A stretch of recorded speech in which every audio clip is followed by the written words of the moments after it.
Un bebé de 9 meses fue coronado rey de Inglaterra. No hay error en esa frase. 9 meses. Incapaz de caminar, de hablar, de entender qué era una corona.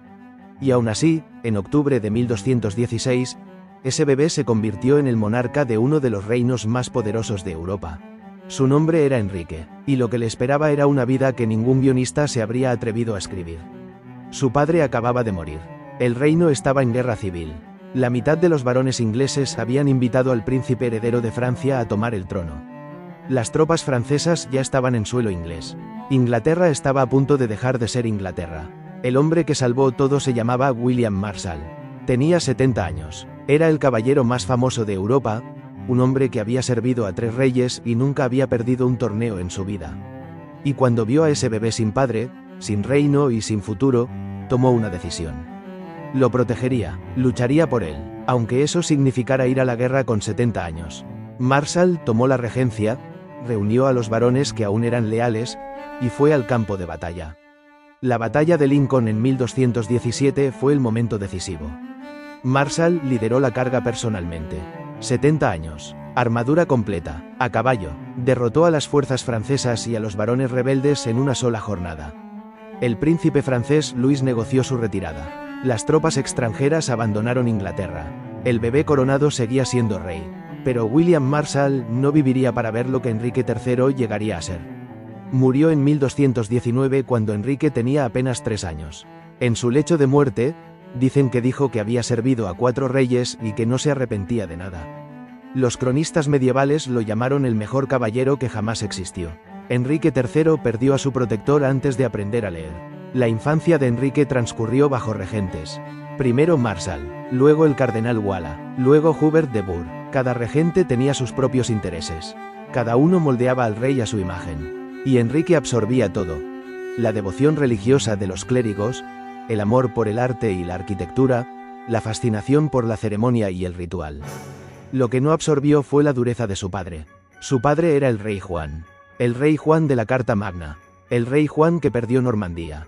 El rey Juan que fue tan brutal, tan impredecible y tan odiado que los varones le arrancaron la Carta Magna a la fuerza en 1215. Enrique III no se parecía en nada a su padre. Era piadoso, culto, amaba la música, la arquitectura gótica, las reliquias sagradas. Era el tipo de hombre que lloraba en la iglesia y construía catedrales. En un rey medieval, eso era casi una debilidad. A los 16 años, Enrique asumió el gobierno directo del reino. Uno de sus primeros actos fue declarar que la Carta Magna era ley del reino. No porque sus varones se lo exigieran, sino porque genuinamente creía que era lo correcto. Eso debería haberle ganado lealtades. No funcionó así. El problema de Enrique III era que confiaba en las personas equivocadas. Cuando se casó con Leonor de Provenza en 1236, llegaron a Inglaterra decenas de familiares de su nueva reina. Nobles provenzales, consejeros franceses, hombres que no hablaban inglés y que recibían tierras, dinero y cargos que los varones ingleses consideraban suyos. Los varones lo veían como una traición. Y luego estaba Sicilia. En 1254, el Papa ofreció a Enrique el trono de Sicilia para su hijo Edmund. Todo lo que tenía que hacer era financiar la reconquista de la isla de manos de los Hohenstaufen. Enrique aceptó, sin consultar a sus varones, sin calcular el coste. La aventura siciliana costó fortunas que Inglaterra no tenía. Y cuando Enrique fue al Parlamento a pedir más dinero, los varones dijeron que no. El hombre que lideró la oposición se llamaba Simón de Montfort. Era el cuñado del rey. Había llegado de Francia, había ganado la confianza de Enrique, se había casado con su hermana Eleanor en secreto, y con el tiempo se había convertido en su mayor enemigo. De Montfort era brillante, carismático y creía genuinamente que el rey debía rendir cuentas al reino. En 1258, los varones presentaron las provisiones de Oxford. Le arrancaron al rey el control de sus propios consejeros. Enrique firmó. No tenía otra opción. Las provisiones de Oxford fueron el primer intento serio de limitar el poder de la monarquía inglesa desde la Carta Magna. Establecían que el rey debía consultar a un consejo de varones para tomar decisiones importantes. Que el Parlamento debía reunirse 3 veces al año. Que los cargos más importantes del reino no podían ser ocupados por extranjeros. Era, en muchos sentidos, el embrión de lo que siglos después sería el gobierno parlamentario. Enrique lo odiaba. Durante los años siguientes, Enrique maniobró para recuperar el poder. Consiguió que el Papa anulara las provisiones de Oxford. Reunió un ejército. Declaró que las provisiones eran ilegítimas. De Montfort respondió tomando las armas. La Segunda Guerra de los Barones estalló en 1264. Y en la batalla de Lewes, algo impensable ocurrió. Simón de Montfort capturó al rey de Inglaterra. Enrique III fue hecho prisionero por su propio cuñado. Durante meses, de Montfort gobernó Inglaterra en nombre del rey cautivo. Y en enero de 1265, convocó lo que los historiadores consideran el primer parlamento representativo de la historia inglesa. No solo varones y clérigos, también caballeros de cada condado y burgueses de las ciudades. El hombre que había traicionado al rey inventó la democracia representativa medieval casi por accidente. Pero de Montfort cometió un error. Empezó a gobernar como si fuera él el rey. Los mismos varones que le habían apoyado empezaron a sentirse incómodos. Nadie había luchado para reemplazar un rey con otro rey. El hijo de Enrique, el príncipe Eduardo, escapó de su custodia en mayo de 1265.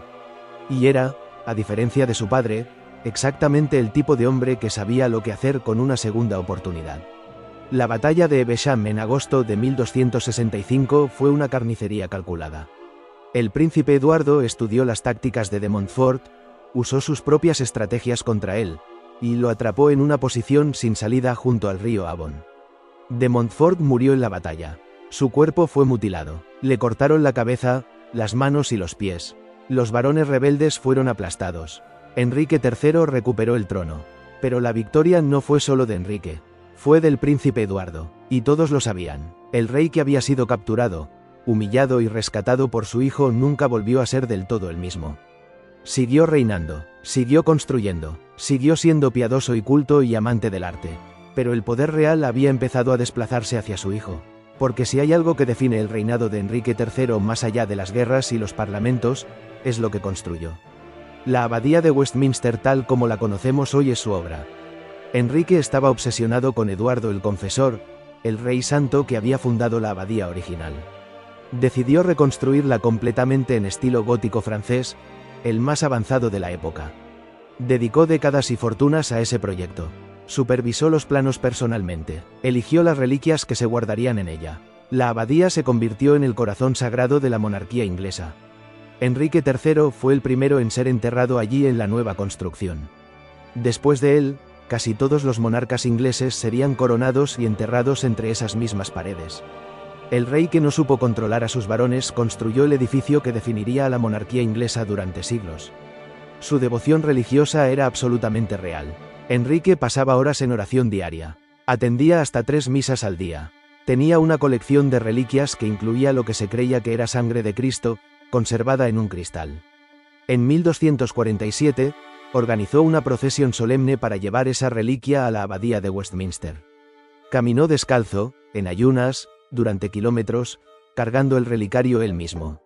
No era teatralidad, era convicción. Fue también un rey extraordinariamente fiel a su esposa. Leonor de Provenza era inteligente, políticamente activa y profundamente impopular entre los ingleses por su séquito extranjero. Pero Enrique la amó con una constancia que era inusual para la época. Tuvieron 9 hijos. Él le consultaba las decisiones importantes. Cuando ella estaba en peligro durante la rebelión de los varones, él intentó protegerla por encima de todo. En la Inglaterra medieval, eso merecía ser notado. Sus últimos años fueron los de un hombre que había sobrevivido a todo pero ya no dirigía nada. El príncipe Eduardo tomó más y más responsabilidades. Las reformas parlamentarias que de Montfort había iniciado siguieron adelante, porque eran imposibles de revertir completamente. Enrique asistía a las ceremonias. Rezaba, supervisaba las obras de su amada abadía. Y el 16 de noviembre de 1272, murió en el Palacio de Westminster con 56 años, después de 56 años de reinado. 56 años en el trono. Fue el segundo reinado más largo de la historia inglesa medieval. Sobrevivió a 2 guerras civiles, a la captura, a la humillación, a la traición de su cuñado y a la lenta transferencia de poder a su hijo. No fue un rey guerrero. No fue un rey conquistador. No fue el tipo de rey que los cronistas medievales admiraban. Pero dejó algo que ningún rey guerrero había dejado. Dejó la abadía de Westminster. Dejó un parlamento que, aunque él lo odió, no pudo destruir. Dejó el precedente de que incluso un rey podía ser hecho prisionero y que el reino seguía funcionando. Dejó a Eduardo I, que sería uno de los monarcas más capaces de la historia inglesa. Y dejó la Carta Magna como ley vigente del reino, algo que su padre había firmado a la fuerza y que él eligió mantener.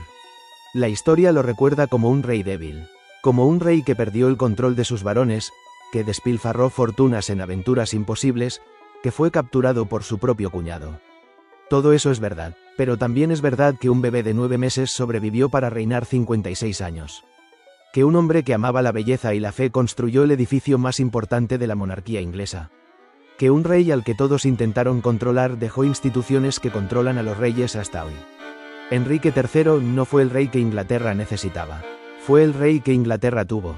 Y de alguna manera, sin quererlo del todo, dejó un país más parecido a una nación moderna que el que había heredado. Eso también es un tipo de grandeza. Esto pasó de verdad. Dale like y suscríbete para no perderte más historias como esta.